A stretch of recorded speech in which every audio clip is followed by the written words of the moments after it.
We are once again back here at Vicon Hope, Caloocan with our 13th match for the W Movement 3x3 Premier Leg 3. And I'm still here with Cho Pangilinan commentating for your ball game today. And for today's game, we have here New Waves against the J3 team.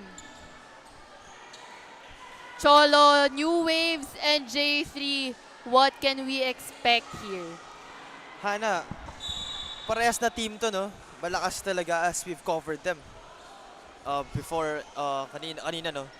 And both teams have size, both teams have shooters, and both teams have strength. Yun yung tatlong aspect na parehas team na to, they possess. Kaya tira natin kung paano nila gagamitin yun against sa mga kalaban nila. Yun nga, Cholo, no? And again, J3 coming off from a win against the elite team kanina. Tan dominating the paint, doing everything she can.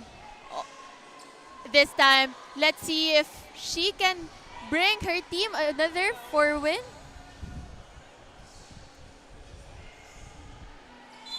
And to start off the ball game, we would also like to thank our sponsors, Uratex Foam, Blue, Jersey Haven, Titan, Connection Cafe, JT's Manukan Grill, JMG, Katingo Sports. And with the first bucket go to the J3 team. That is from Kaangitan, no? Who is, I think, a big man, no? Has the length, pero can also shoot it from outside. Kangitan, who now has a match-up this time sa center with Jan De Castro for New Waves. Ganda no maneuver doon ni Jonette Ong, no? Just using her quick first step and then doing that off-foot layup to score for New Waves. A foul was called there for the dark jerseys. Light jerseys, rather. Now, Kang Yitan passes it to Shu Ying Lu. Great ball movement here, however, couldn't convert. Rebounded by New Waves. Solis looking for their point guard. However, got stolen away. J3 now looking for another 2-point shot. No good. New Waves. Janina Solis on the 2-point line and makes it this time. Janina Solis, no? Not all inside. She's showing that she can also hit it from outside, no? She's an all-around player. And to clarify, that wasn't a 2-point shot. It was counted as 1 point only. Making the lead to 1 by J3 with 8 minutes and 12 seconds for this game.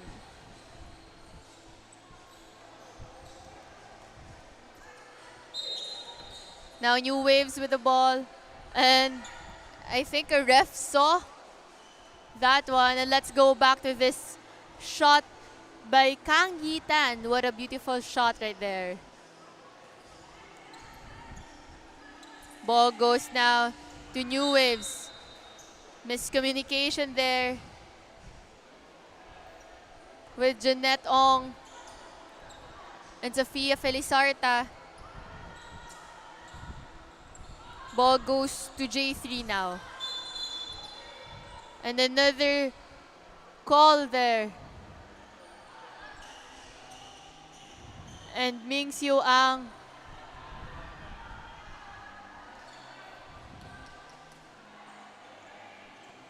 Sorry, it was Sofia Felizarta. Felizarta now with the ball. Gives it to Jonette Ong. Drives and gives it back. However, shot clock. Wasn't able to see that shot clock. And possession now goes to the dark jerseys.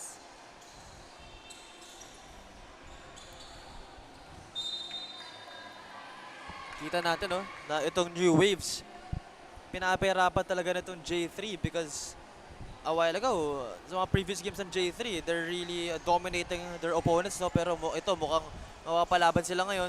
They look really challenged. They're defending very well. And let's see kung anong gagawin ng New Waves para kontrahin itong J3.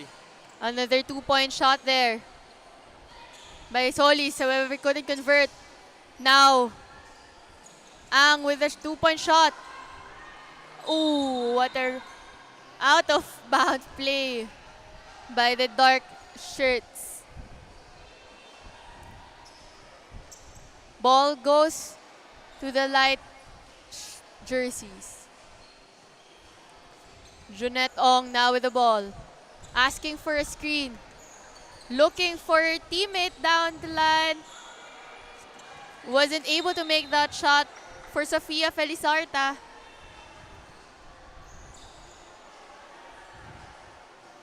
However, we can commend here, Cho, their communication. We can see how they would talk to each other each possession and really aiming to get another shot in that play. Yeah, yun din yung importance ng chemistry. You know, the confidence to be able to tell your teammates, to call out your teammates rather, and to just, you know, be open to criticism, be open to suggestions, and ultimately just helping the team succeed. For those who just tuned in, we have here the New Waves against the J3 team with 7 minutes in the ball game.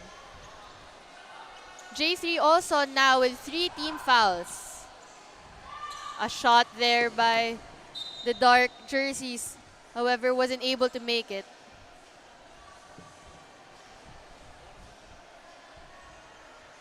Ball goes to the light.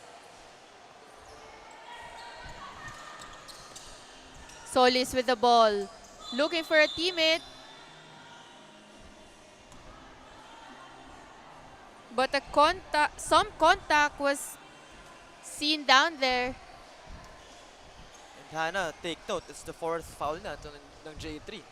At New Waves, ito, 0 pa lang sila. So I think they're really playing smart basketball. However, nakukulangan ako sa aggressiveness na pinapakita ng New Waves, no? Eh, kilala tong J3 for being aggressive, eh. So I think if they really wanna dominate yung opponent nila, they need to show aggressiveness as well on their side. But we also have to take note there na 1 point lang yung lamang ng J3 sa New Wave and still a long way to go for this match. 6 minutes. Let's see if New Waves can dominate the J3. J3's aggressiveness. Good free throw for Solis, making it a tie game.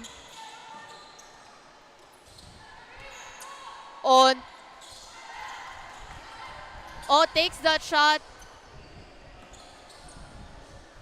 for another score. Rebound by the light shirts.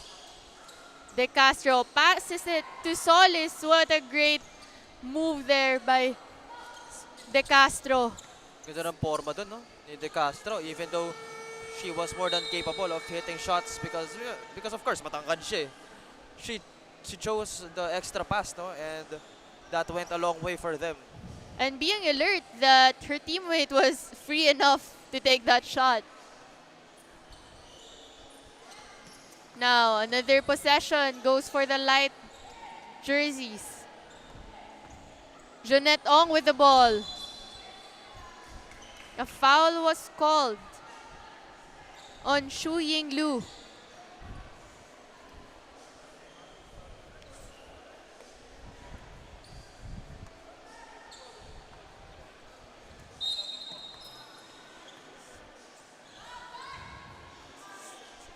And to clarify, offensive foul was called on John De Castro earlier. Substituting for Sofia Felizarta. Kangitan now with the ball. Rebounds and shoots. Again, ito si Kang Yitan showcasing her height. Na kahit imintis na yan, she can easily get the rebound. Speaking of rebound, no? Solis was able to get that rebound, take it outside, and then get the finish. So tuloy-tuloy ang scoring natin for both of these teams. And she was asking for a foul actually there, but the ref didn't give her that one. And now, we're up again by 3 in favor of J3. Now New Waves trying to cut that lead. And ball goes to J3.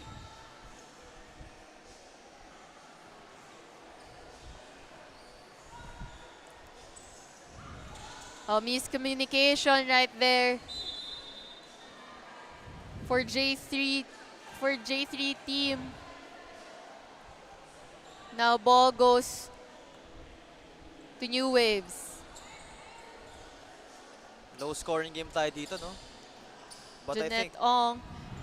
Good move there by Solis. Great rebound.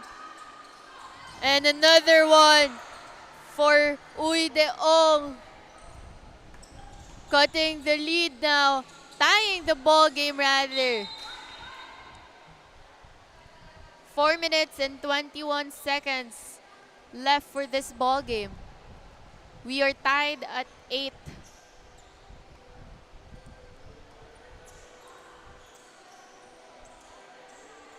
So we can see here now for J3. O is back again in action.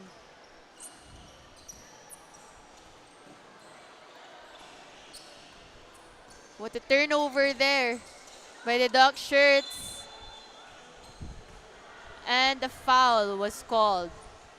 don't look now, no, Hana, but we are tied. We have a deadlock here. Kanina, medyo nahihirapan makaangat talaga. Itong J3, makita natin sa instant replay, no? Mga shots na tinitira nitong New Waves. But then again, ang ganda nung tingin to ni De Castro. At nagsasagutan lang sila ng shots actually. And I think a timeout is called here. A timeout is brought to you by Blue Refreshing Boost.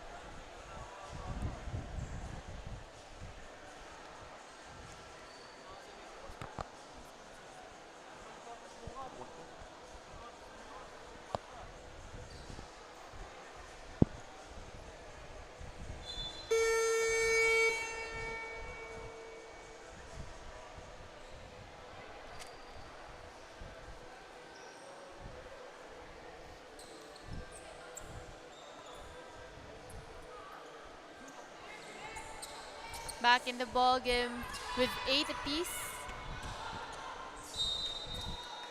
New Waves bringing the ball down. However, was called for a foul. Uy De Ong drives, wasn't able to make it. Rebounded by Kang Yitan. Kang Yitan now makes a move and was able to convert there. Great behind the back there by John De Castro. Passed it to a corner shot for Solis. And 2 points for Solis. Yun yung sinasabi ko, Hana, no, na itong si Solis, she's really capable of hitting those outside shots. And kanina, the lucky bounce was there for her. And we can see here, even our bigs taking big shots, taking 2-point shots that would really tie the ball game. Nagsasagutan lang sila.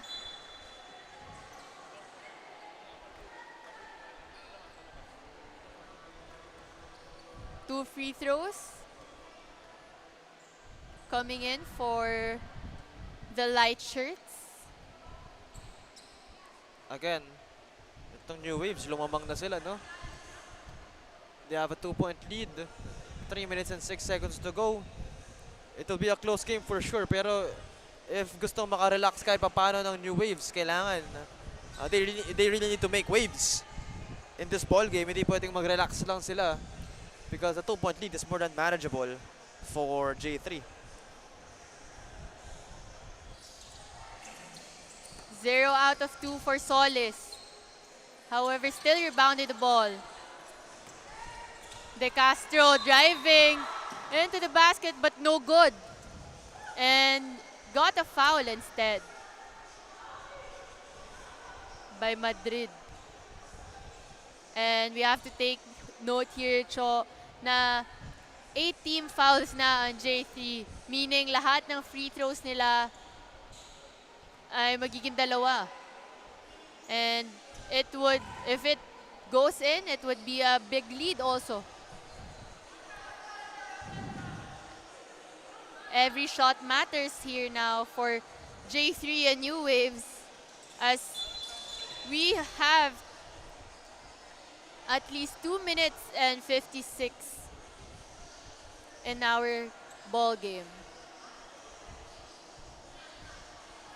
Again, the clock is winding down, no, Hana. Itong New Waves, may kalamaan sila, pero hindi sila pwede mag-relax because that lead can vaporize any minute. Maraming shooters itong J3 na more than capable of tying the ball game up. And anyone can shoot for this team, actually. Pero pansin ko, bumibilis na ang pace ng ating laro, no? They're really moving off the ball. Lahat sila, desperado na talagang makascore. Good move right there for John De Castro, making the lead now to 3. Kangitan now with the ball. A good matchup there. However, tries to shoot for a 2 by Ang. No good. Now Uy Deong with the ball. Good pass by Uy Deong.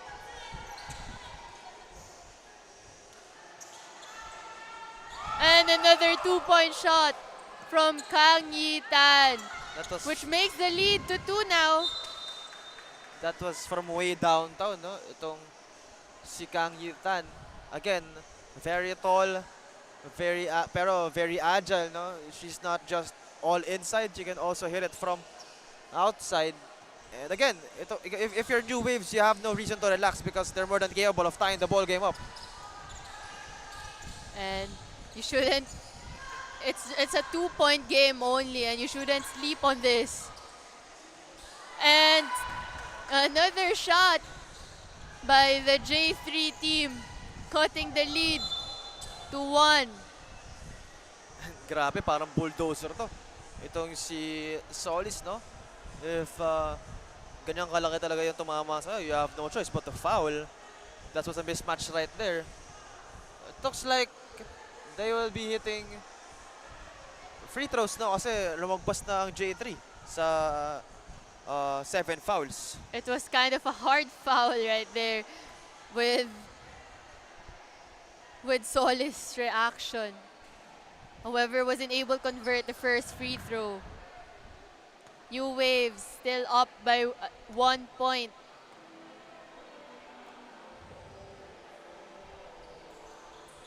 And makes the other one.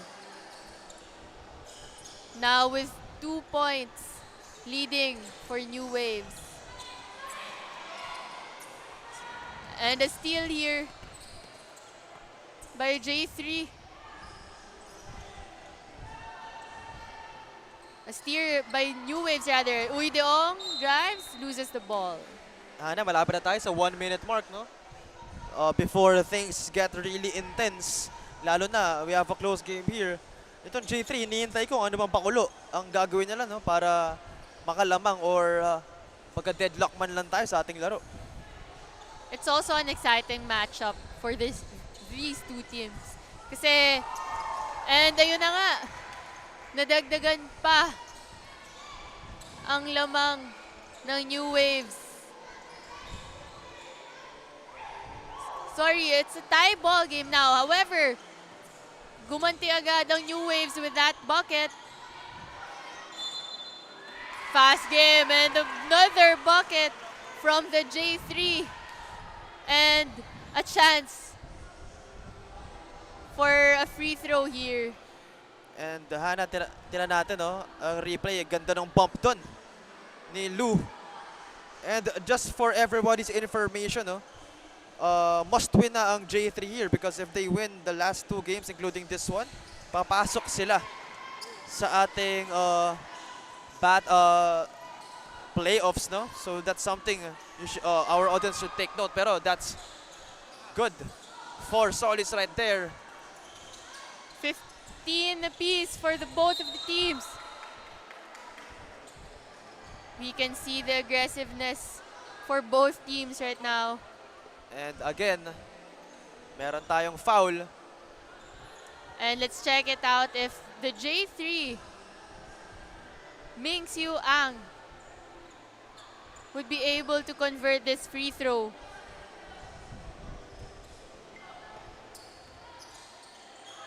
Tries to shoot that 2-point shot. However, no good. Rebounded also by Kang Yitan. Kang Yitan gives it to Shu Yinglu. Shu Yinglu for 2. Now J3 has the lead with 13 seconds. What will New Waves do?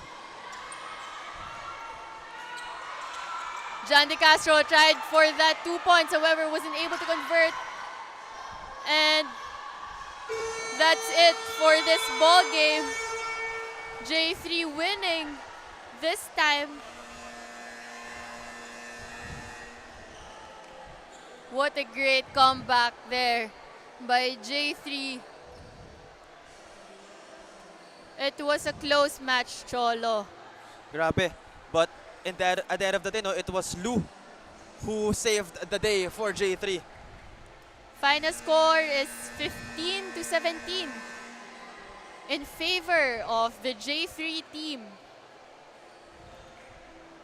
And we have here our Uratex Matibay best player of the game, Kang Yitan, who dominated the pin and gave that last wild shot for the team.